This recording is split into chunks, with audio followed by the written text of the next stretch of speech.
به نام خدا. سلام بچه، امیدوارم که حالتون عالی باشه. طبق قولی که بهتون دادم، اساس الگوی شلوار رو توی جلسات قبلی، تو آموزش‌های قبلی کامل با همدیگه کار کردیم. کشکاری شلوار رو با همدیگه کار کردیم. الان شلواری که برش زدیم، نکات برشش هم بهتون گفتم، میخوایم با همدیگه دوخت کنیم. این شلوار قرار هستش که زیپ دوخته بشه، کمری دوخته بشه و همینطور آستر کشی بشه. در واقع این آموزش یکی از آموزش‌های گوشه‌ای از آموزش‌های دوره کت طلایی ما هستش که توی اون دوره تمام مانتو کتی‌ها و پالتوهایی که دوخته میشه به روش‌های متفاوت با توجه به مدل لباس و جنس پارچه به روش‌های متفاوت آستر کشی میشه.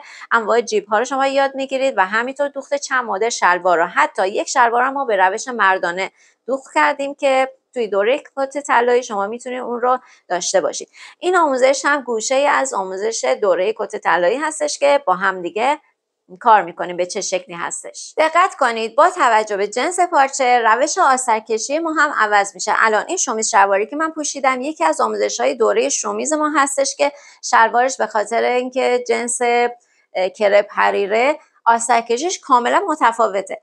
اگه پارچمون حریر باشه یا دنتل باشه باز هم روش‌های متفاوتی رو باید براش اجرا بکنیم. بنابراین فکر نکنید که روش آسترکشی میخوام بهتون یاد بدم فقط همین یک روش هستش. با توجه به جنس پارچه و همینطور مدل شلوار روش آسترکشی ما هم عوض میشه. اما اینجا چون پارچه که من میخوام استفاده کنم یکم بدن رو اذیت میکنه، برای پوست‌های حساس اصلا این پارچه مناسب نیستش. بنابراین باز هم روش آسترکشی متفاوت هستش که اینجا 2 تا روش رو دارم بهتون میگم که یکیش توی شلوارهای مردانه قابل استفاده است. قسمت پشت شلوار بچه‌ها 2 تا پنس داره. توی بعضی از الگوها شما ممکنه مثلا تو الگوی پشتتون یه دونه پنس داشته باشید. اون پنس رو میتونید دوختش رو صرف نظر کنید و بذارید رو آزادی کمر که پشت شلوار رو بتونید کش دوزی کنید، کمر پشت رو. ولی اگه 2 تا پنس دارید میتونید یکیش رو دوخت کنید و اون یکی رو بذارید رو گشادی شلوار که قسمت کمر پشت رو بتونید کش دوزی کنید. جلوی شلوار قرار هستش که زیپ بخوره. با قسمت پشتی که من کاری ندارم، اما تو قسمت جلو یک روش آسترکشی شلوار که شما حتی توی شلوارهای مردانه هم میتونید استفاده کنید به این شکله. از الگوی جلو یه دونه کپی برمیدارید تا خط زانو، یعنی این قسمت کپی میشه بچه‌ها دقیقاً مثل خود الگو و یه آستر از روش برش میزنید. دقت کنید زاپاس‌های دور تا دورش بیشتر باشه، یعنی شما روی پارچه اصلی برفرض اگه 1 سانت یا 1 سانت و نیم زاپاس میذارید، توی آستر بیاین 2-3 سانت زاپاس بذارید، 3 سانت زاپاس بذارید از این ور و این ور. میتونید قسمت کمرش رو هم زاپاس بیشتر بذارید که در انتهای کار وقتی که اینا به هم دیگه فیکس شد آستر و تنه، دیگه قسمت بالا رو میتونید اضافاتش رو دوریز کنید. من آستر رو به این شکل برش کردم تا حدود خط زانو. میریم سراغ نکات دوخت. پارچه شلوار رو به این شکل پهن میکنم، زیر پارچه به سمت من باشه. این قسمت جلو هستش. آستر رو که برش کردم روی لباسم قرار میدم. قسمت پایینش رو شما میتونید سردوز بزنید، تمیزدوزیش رو انجام بدید. وقتی که این به این شکل قرار گرفت، الان ببینید خود پارچه شلوار تا اینجا هستش ولی آستر یکم گشادتره. این آستر به خاطر اینکه به هیچ وجه از هیچ جهتی کشسانی نداره، من میتونم با دستم این رو یکم بیارم جلوتر. ببینید یه حالت پفی باید روی آستر وجود داشته باشه. ببینید با دستتون این رو بکشی، به خاطر همین گفتم زاپاس بیشتر بذارید که حالا اگر هم خیلی زاپاس اضافه تر باشه اضافات رو در آخر میتونید قیچی کنید. با دستتون این رو میکشید تا این پف اینجا به وجود بیاد. الان میتونم دور تا دورش رو این سمت رو بیام سوزن بزنم.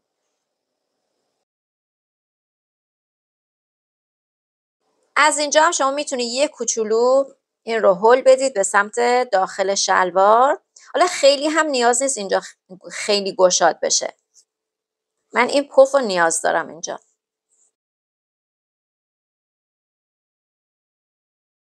الان میتونید اضافات دور تا دورش رو قیچی کنید و بیاین دور تا دورش رو همزمان آستر و تنه رو با هم دیگه سردوز بزنید. میتونید روش یا کوک بزنید یا اینکه چرخ کنید که آستر به شلوارتون ثابت بشه. دقیقاً سمت جلوی مقابل هم به همین شکل شما انجام میدید و الان یک پارچه واحد، یعنی یه دونه پارچه است در واقع، با هم دیگه جفت شده و بعد میان قسمت پشت رو بهش وصل میکنید. حالا کار زیپ دوزی هر کاری که دارید انجام میدید.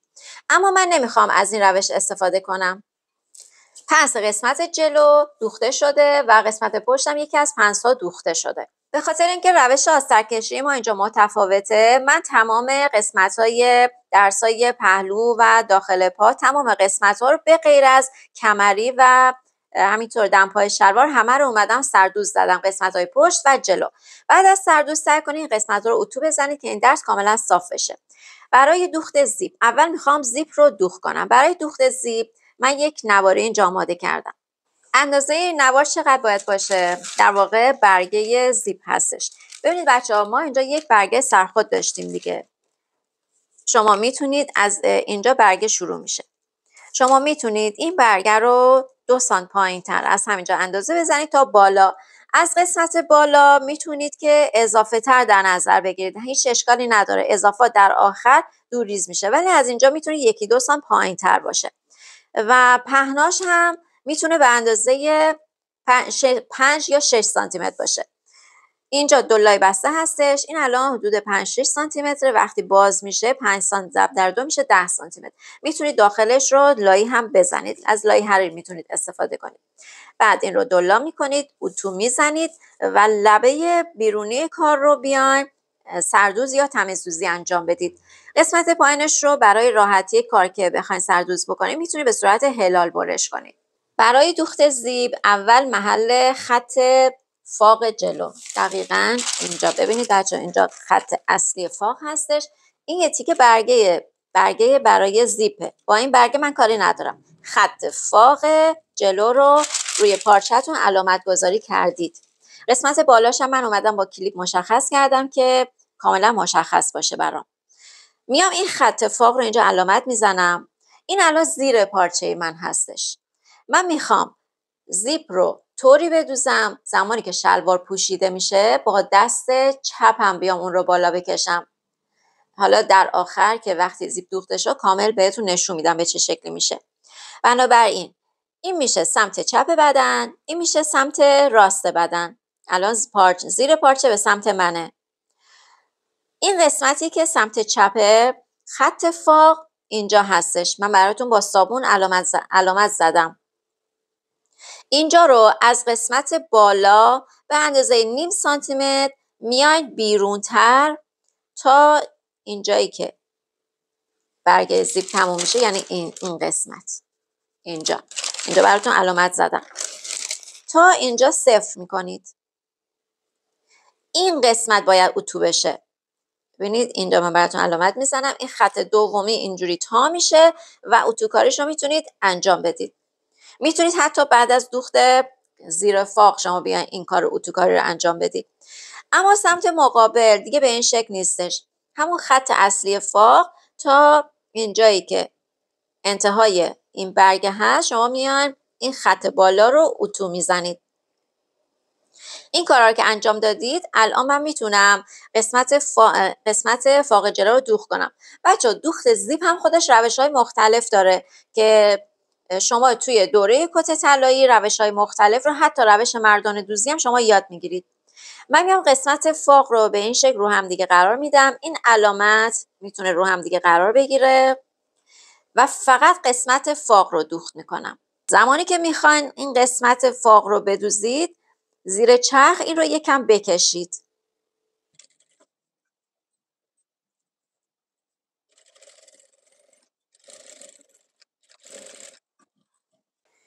در زفاق این قسمت دوخته شده. الان توی این مرحله میتونید اتوکاریش رو انجام بدید. برای اتوکاری این قسمت میتونید از ژانت استفاده کنید. به این شکل بذارید روی ژانت و درس‌ها رو به 2 سمت باز کنید، اتوکاریش رو انجام بدید.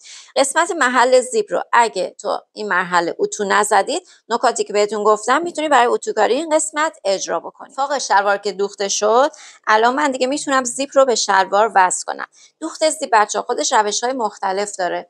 شما میتونید تو روش مردانه دوزی که کلا کار ما متفاوت هستش، ولی توی شلوارهای زنانه باز هم به 2 روش شما میتونید زیپ رو وصل کنید. هم میتونید به این برگه اضافه وصل کنید، همین که اول زیپ رو به اینجا وصل کنید و بعد برگه رو قرار بدید.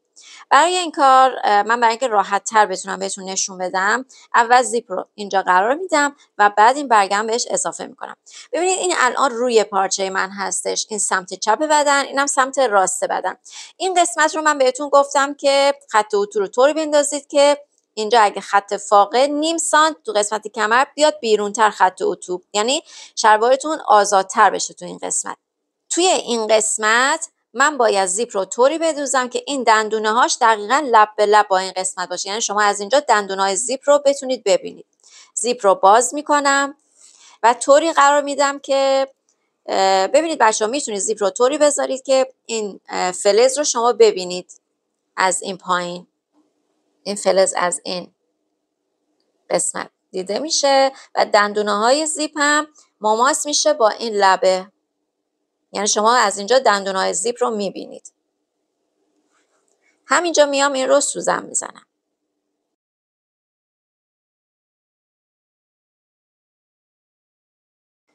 تو این مرحله من میتونم این برگه اضافه تر رو بذارم. این برگه در واقع هم زیبایی کار شما رو زیاد میکنه، هم یه حالت پوششی داره. زیپ رو هم از زیر میپوشونه که دیده نشه. این برگه رو طوری باید بذارید که این قسمتی که هلاله به سمت پایین باشه و دلای بستش به سمت بیرون باشه. این رو اینجا قرار میدم. دقت کنید پایین این برگه از این لبه قسمت زیپ که باز هست 1-2 سانت پایین تر باشه. این برگه باید یک مقدار بیرون تر باشه دیگه، حتما تو شلوارهای مختلف شما خودتون دیدید به این شکل هست، ولی از زیر دقت کنید که این اضافه برگه سرخودی که ما داریم از زیر این بیرون نزنه، یا هم اندازه باشه یا کوتاه‌تر باشه. الان میام این برگه دوم رو هم به زیپ وصل میکنم و همزمان با همدیگه چرخ میکنم.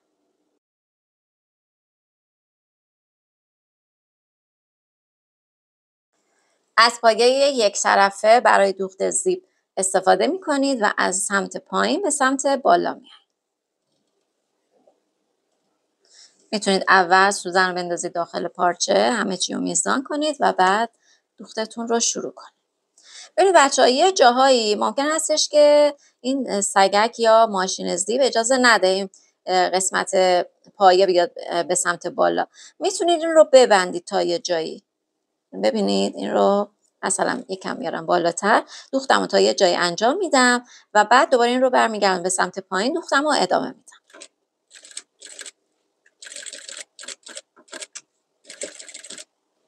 یا کوک بزنید این قسمت رو یا حتما با یک وسیله این رو کنترل کنید. خب الان من میتونم سوزن رو بندازم داخل پارچه، پایه رو بلند میکنم، این ماشین زیپ رو میبرم تا پایین.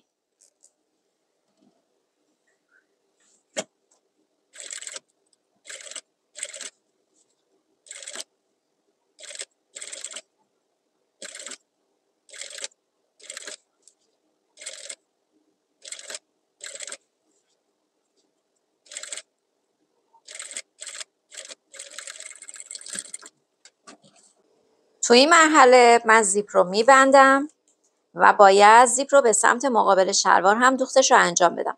ببینید بچه‌ها، من اینجا اون خط اصلی فاق رو با کلیپ مشخص کرده بودم دیگه، اینجا هم با سوزن براتون علامت میزنم که کاملا مشخص باشه. اینجا بودش. اینجا هم من هم خط اتو دارم، همین که اون قسمت خط فاق اصلی رو با کلیپ مشخص کردم. این قسمت، این خط اتو یا همین کلیپ باید برسه به این کلیپی که اینجا زدم، به این شکل. این رو سر جای خودش قرار میدید. میتونید 1-2 تا سوزن اینا رو بزنید همه به هم دیگه متصل بشه تا ادامه کار رو بهتون بگم به چه شکلی هستش. چند لایه رو به هم دیگه سوزن زدم. الان تو این مرحله من این رو برمیگردونم و باید اون برگه اصلی سمت مقابل رو به زیپ دوخت کنم. ببینید این رو وقتی برمیگردونم من اینجا یک برگه اصلی دارم و زیپ هم این زیر هستش. اینا رو به هم دیگه وصل میکنم. سعی کنید مثل من تکون ندید. من فقط برای اینکه همه چی رو بهتون نشون بدم مدام این پارچه رو تکون میدم. رو همین میز یا زمین که هست شما اینا رو به هم دیگه وصل کنید.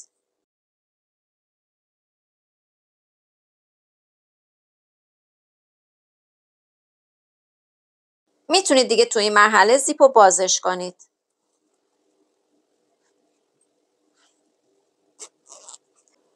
ببینید بچه‌ها تیکه زیری به این شکل شده. زیپ فقط به این برگه سرخود شلوار وصل شده و میتونید لبه زیپ رو دوخت کنید فقط به برگه.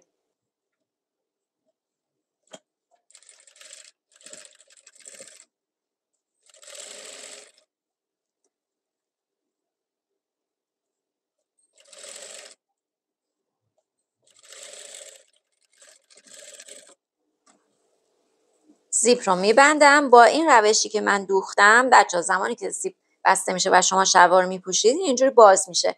پس باید یک دوخت نگهدارنده اینجا داشته باشم که این زیپ وقتی بسته میشه به همین شکل بمونه. میام این قسمت رو چرخ میزنم. رو چرخی که میزنید نباید این برگه توسی رنگ رو در بر بگیره بچه‌ها. رنگ مخالف دوختم که همه چی براتون واضح باشه. نباید این برگه رو در بر بگیره. این رو به این شکل تا میکنید، میبرید به سمت زیر و میتونید زیپ رو الان ببندید. همه چیز سر جای خودش قرار بگیره. اینجا رو اول یه سوزن میزنم که این ثابت باشه، تکون نخوره. اینجا رو ببینید بچه‌ها، قسمت زیپ از اینجا شروع میشه. اینجا باز هستش مشخصه. من نگاه میکنم ببینم اون فلز دقیقا کجاست. همونجا دستمو میذارم از پایین ترش. چون اگه سوزن به فلز برخورد کنه ممکن هستش که ممکن نه حتما میشکنه. خب اینجا رو من علامت زدم. میام از لبه کار بین 2.5 تا 3 سانتی متر فاصله میدم قسمت‌های بالا رو. از بالا 3 سانتی متر تا یه جایی کلا 3 سانت میام و بعد به اینجا که میرسه دیگه باریک تر میشه. این قسمت پایین باید به شکل هلال دوخته بشه. این قسمت رو از اینجا دوختتون رو شروع کنید. از این ور شروع کنید بیاین به سمت بالا.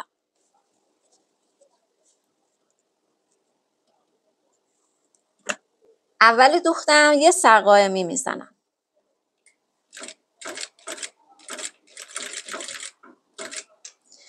الان دستم رو پارچه میذارم که تکون نخوره.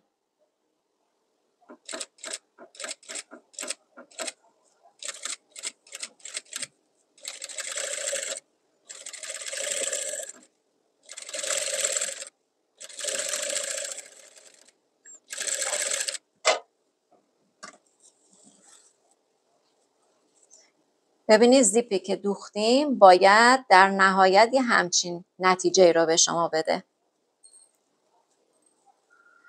با این تکنیکی که توی این قسمت اجرا کردیم به هیچ وجه زیپ از زیر مشخص نمیشه. حتی توی این قسمت بچه‌ها ببینید به هیچ وجه مشخص نمیشه.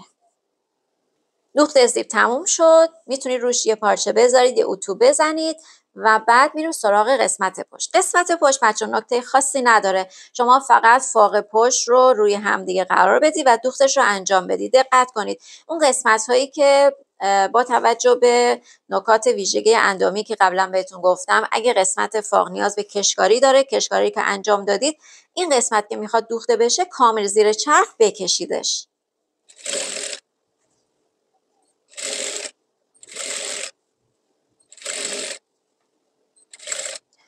به این قسمت که رسیدید بچه‌ها اینجا رو اینجوری زیر چرخ بکشید، صافش کنید و بعد دوخت انجام بدید.